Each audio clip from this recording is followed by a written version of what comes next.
Почитувани политички опоненти од СДСМ. Се извинуваме доколку ве преценивме дека после 6 последователни изборни катастрофални порази на вас и вашата коалиција, конечно се одваживте да изработите политичка програма. За жал повторно се излажавме бидејќи доколку го следите календарот, денеска е 14 март. 10 дена пред локални избори и 10 дена после почеток на изборната кампања, но се уште сами признавате дека немате програма.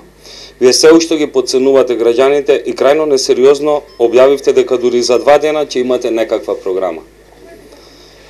Дали денеска конечно ќе ја добиеме вашата копија која не успеавте да ја препишете досега и дали ќе продолжите со празни ветувања на вашите митинзи во Тетово? Се надеваме дека Зорич е доволно стручен да ве диригира за вашите следни митинзи, да не бидете контрадикторни и да не лажете во говорите. Каде на ист митинг за еден ист проект, еден говорник го ветува проектот, додека другиот говорник го презентира како што току реализиран. Кога сме кај патриотизмот, каде на друго место освен во Италија беше господинот патриот Ивица Зорич во 2001 година? Дали ја користеше брзината на чајка при посетата на другите дестинации во 2001 година, грижејќи се за судбината на македонците во Тетово?